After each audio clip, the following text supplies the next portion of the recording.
જય જવાન જય કિસાન. ફરી એકવાર ખેડૂતોની વાત સાથે અને લાઈવ ખેડૂતો સાથે Krish organic treatment seed to harvesting concept સાથે. તો ફાર્મરને કેવા અનુભવ થયા આ પ્લોટની અંદર તમે જોવો છો, એ પ્લોટની અંદર સીડ ટુ હાર્વેસ્ટિંગ નો આપણે પહેલેથી ટ્રીટમેન્ટ કરેલી છે. તો ફાર્મર પાસેથી જ જાણશું કે આ કયું ગામ છે અને એને કઈ રીતના એવા બેનિફિટ મળ્યા અને કેવી મજા આવી સીડ ટુ હાર્વેસ્ટિંગમાં. શું નામ છે તમારું? કિરીટભાઈ. કિરીટભાઈ બાબુભાઈ સોજિત્રા. ઓકે. અને આ કયું ગામ છે? કાથરોટા. કાથરોટા. અને આજની તારીખ અંદર 23/4/2025 બરાબર નું ફિલ્ડ છે આ. અને તમે આ સીડ ટુ હાર્વેસ્ટિંગ પ્લોટ કર્યો છે કે પહેલેથી જે સીડ ટુ હાર્વેસ્ટિંગ કોન્સેપ્ટ જોતા હતા તો ખરા વિડીયોઝમાં? કેટલા ટાઈમ થી જોતા હતા વિડીયોઝ? વર્ષ દિવસ કે આ બધાને બેનિફિટ મળે છે તો આપણે બી અપનાવીએ એમ.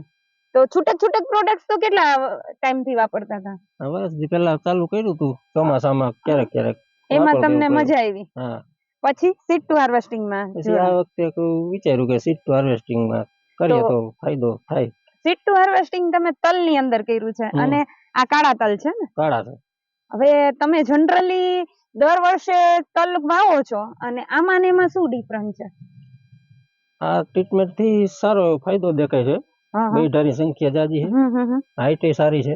અને તમે એક વસ્તુ એ કહેતા હતા કે આ વખતે સુકારાનો કે પ્રશ્ન નથી? ના, સુકારો નથી. કોક જગ્યાએ હા એ પાણી જરૂર હોય ધોરિયા જગ્યાએ. નહીતર કાળા તલમાં મોટામાં મોટો ઇશ્યુ ઈ આવતો હોય કે સુકારાના પ્રશ્ન.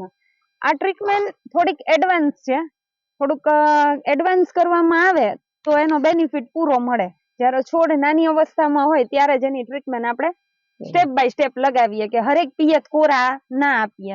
તો આની અંદર આપણે અંગના ગોલ ખાતર વાપરવામાં આવ્યું છે પેલું તો, બરાબર ને? તો અંગના ગોલ આપણે ખાતર વાપર્યું, એનું રિઝલ્ટ કેવું લાગ્યું? એનું રિઝલ્ટ સારું છે. પછી આપણે જે આને પટ મારવાનું જે જર્મિનેશન આપી હતી રશિયન પ્રોડક્ટ, બરાબર? તો એના હિસાબે તમે જરાક ઘાટા થઈ ગયા છે, બરાબર? જર્મિનેશન 99% આવ્યું છે એટલે. અને પછી આપણી જે બ્લેક પાવર છે, એનપીકે છે, કઈ પ્રોડક્ટ્સ વાપરી? બ્લેક પાવર વાપર્યું, સલ્ફર, હા, એનપીકે, વામ. આ જે સ્ટેપ બાય સ્ટેપ જે બી પ્રક્રિયા હતી સીડ ટુ હાર્વેસ્ટિંગ ની એ આપણે કરાવેલી. અને આની અવસ્થા કેવડી હશે? કેવડી છે? કેટલા દિવસના છે? 65 દિવસ થઈ ગયા. 65 દિવસના તલ છે, તમે જોઈ શકો છો. બેલડાની સંખ્યા અને હાઈટમાં બી ખરા છે, સારા છે. જો અહીંયા તમે જોઈ શકો છો બધી જગ્યાએ કન્ડિશન. એટલે સીડ ટુ હાર્વેસ્ટિંગ માં ફાયદો રહ્યા ને ખેડૂતોને? ફાયદો. તમે જે સીડ ટુ હાર્વેસ્ટિંગ કર્યું તો તમે પહેલેથી સ્ટાર્ટઅપ થી જ કરેલું છે, બરાબર ને? તો આમાં જગ્યા તમે છોડી જ કે? જગ્યા તો નથી છોડી. છોડવી જરૂરી છે. અમે ફાર્મર ને હરેક વિડીયોઝ ની અંદર ના માધ્યમથી કહેતા હોય કે તમે જગ્યા છોડો ને તો તમને ડિફરન્ટ ખબર પડે કે ભાઈ આ પ્રોસેસ કરવાથી શું ફરક છે. ભલે તમને મજા આવી, સરસ છે. 5 વીઘાનું લીધું એટલે ભાઈ પૂરું થયું. વધતું તો વળી જગ્યા રાખી દે. એમાં શું છે, થોડી જગ્યા છોડો ને તો તમને આત્મવિશ્વાસ મજબૂત થાય. ચલો, પરફોર્મન્સ તો બહુ મસ્ત છે. તમે એમ કીધું કે ના સરસ છે, આ હાઈટમાં, ક્વોલિટીમાં, બધી જ રીતના. પણ જગ્યાનો એક પ્રભાવ હોય ને તો તમે પારદર્શક તમે જોઈ શકો, હરેક ફાર્મર જોઈ શકે એમ. તમે સ્ટાર્ટઅપમાં જ્યારે પહેલા 2-3 પિયત આપ્યા પછી તલ થોડાક ઉગીને કમ્પ્લીટ થયા તો તમને શું આમાં પીડા પડતા હતા ને? હા, વૈજ નહોતા કરતા ને એમને. હા, તો તમે જ્યારે સજેશન લીધું? હા, પછી રોહિતભાઈ ને મેં વાત કરી, એને ફોટા બતાવ્યા. એ પછી કે પાણી તો વધી ગયું છે, આને થોડીક તાણ આપો. પછી બીજા પાણી ઓલું વામ ને એ બધું આપ્યું ને તો પાછું રિકવર થઈ ગયું. પાછું કવર થઈ ગયું હાઈટમાં અને બધી રીતના. પછી ચાલુ થઈ ગઈ. એટલે સીડ ટુ હાર્વેસ્ટિંગ બેનિફિટમાં શું છે કે તમે એક પાણીની વેલ્યુ બધી જ આપણે છે ને ટાઈમ ટેબલ પ્રમાણે કરવામાં આવે તો એનો બેનિફિટ પૂરો મળે કે આપણે એમાંથી બચી શકીએ. નહીંતર ઘણી વખત કેવું થતું હોય કે આને જો વધારે પાણી આપવામાં આવે શરૂઆતના સ્ટેજ ઉપર તો બી બેસી જવાના પ્રશ્ન આવતા હોય. હા, કે પછી હાઈટ ના થાય. તો આપણે ટાઈમ ટેબલ પ્રમાણે જે બી પ્રોસેસ કરાવી છે તો એ પરફેક્ટલી ઉત્પાદન આપી શકે ખેડૂતને સારામાં સારું. એટલે સીડ ટુ હાર્વેસ્ટિંગ બેસ્ટ રહે ને ખેડૂતો માટે? હા, બહુ સારો કોન્સેપ્ટ છે. હા, અને સીડ ટુ હાર્વેસ્ટિંગ કોન્સેપ્ટ શું કામે રન કરવામાં આવ્યો છે? 1-2 પ્રોડક્ટ તમે આવતા જો પેલા સ્ટાર્ટઅપમાં કોઈ ખેડૂતો આવે છે તો શરૂઆતમાં 1-2 સ્ટેજ ઉપર કોઈ અલગ અલગ પ્રોડક્ટ વાપરે છે, પછી અનુભવ કરે. પછી એમને એમાં બેનિફિટ મળે તો સીડ ટુ હાર્વેસ્ટિંગ અપનાવે છે. સીડ ટુ હાર્વેસ્ટિંગમાં કહીએ ને કે ઓછો ખર્ચ, આ તો તમારું હજી પહેલું વર્ષ છે ને આવું સરસ પરફોર્મન્સ છે, જેમ જેમ વર્ષો વીતશે ને કે બીજા વર્ષે ત્રીજા જેમ જમીન સક્ષમ થશે એનું ઉત્પાદન 100% વ્યવસ્થિત મળી શકે.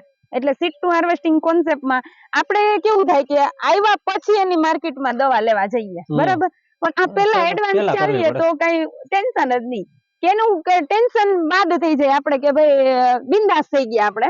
તો આ રીતના હોય છે સીડ ટુ હાર્વેસ્ટિંગ.